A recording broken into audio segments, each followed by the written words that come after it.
News room 7 में आपका स्वागत है। मैं हूं आपके साथ अंकिता। चलिए रुक करते हैं खबरों की ओर।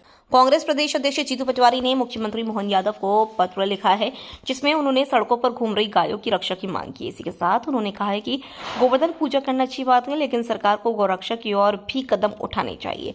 जीतू पटवारी ने कहा कि मैं मुख्यमंत्री की गोवर्धन पूजा को सकारात्मक लेता हूं, लेकिन सिर्फ इवेंट के लिए यह कार्यक्रम नहीं होना चाहिए।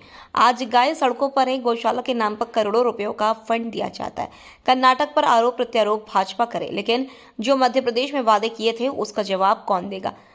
वहीं कर्नाटक में फ्री बीज पर प्रधानमंत्री के बयान पर जीतू पटवारी ने कहा है कि 2700 में गेहूं मोदी गारंटी है, 2100 रुपए धान यह भी मोदी गारंटी है, लाडली बहनों को 3000 रुपया यह भी मोदी गारंटी है। कई विभागों की योजनाएं बंद कर दी, ज्यादातर योजनाएं शिक्षा से जुड़ी थी। कर्नाटक पर आरोप प्रत्यारोप भाजपा करे, लेकिन जो मध्य प्रदेश में वादे किए थे उसका जवाब कौन देगा। सरकारी अस्पताल में वही उस महिला से ही साफ करवाया गया और अब एविडेंस कलेक्ट करने की बात कर रहे हैं इस मामले में।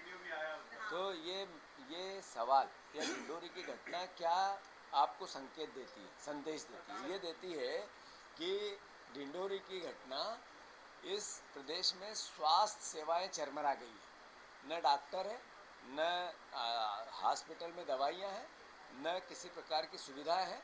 यही कारण है कि स्वास्थ्य का बजट हर साल बढ़ता जाता है, पर रोज हम आए दिन घटनाएं देखते हैं। कोई मरे हुए बेटे को कंधे पे लेके जा रहा है, कोई हम देखते रहते हैं ढिंढोरी में प्रस्तुता जो बच्चा रोड पे कहीं भी सार्वजनिक जगह पैदा हो रहा है। ये छोटी छोटी घटनाएं संकेत ये दे रही कि ये सरकार एक तरह से स्वास्थ्य विभाग निकम्मा है। और यही कारण है कि 11 जिलों में जो सरकारी हॉस्पिटल है प्राइवेट सेक्टर को दे रहे हैं, मेडिकल कॉलेज को दे रहे हैं।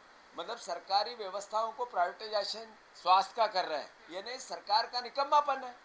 ये बजट बढ़ाती जा रही है, ये कर्ज लेती जा रही है, स्वास्थ्य के नाम पे करप्शन करती जा रही है और प्राइवेट हॉस्पिटल को सरकारी हॉस्पिटल हैंडओवर कर रही है। तो इसका कांग्रेस पार्टी विरोध कर रही है। सर, राहुल इसी से जुड़ा हुआ है कि एक नेता को जिन्होंने इस्तीफा दिया तो उन्होंने कहा कि एक नेता बाहर चलेगा, उनके समर्थकों को एडजस्ट कर लिया जीतू भाई ने। चूंकि मैं जहाँ बैठा हूँ कुर्सी का दायित्व होता है और कुर्सी का दायित्व ये कहता है कि मेरे लिए सब एक जैसे हैं, सभी पे एक जैसा व्यवहार करना मेरा काम है।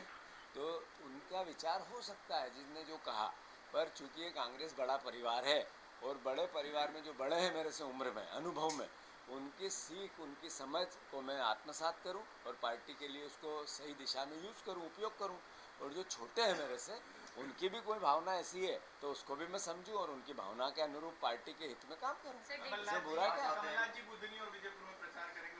हमारा 5 और 6 तारीख को मैं, जितेंद्र सिंह जी, कमलनाथ जी तीनों जाएंगे। 9 तारीख और 10 तारीख के बीच में सचिन पायलट और मैं, हमारा दोनों जगह कार्यक्रम है।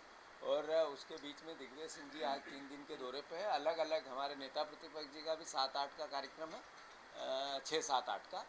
और इसके अलावा अरुण यादव जी, कमलेश्वर पटेल जी और बहुत विवेक तनखा जी हम फॉर्म भरवाने गए थे। मतलब पूरी पार्टी एकजुटता से प्रचार कर रही है और अल्टीमेटली आश्चर्यचकित परिणाम करेंगे। फिलहाल इस बुलेटिन में इतना ही। आप बने रहिए न्यूज रूम 7 के साथ। नमस्कार।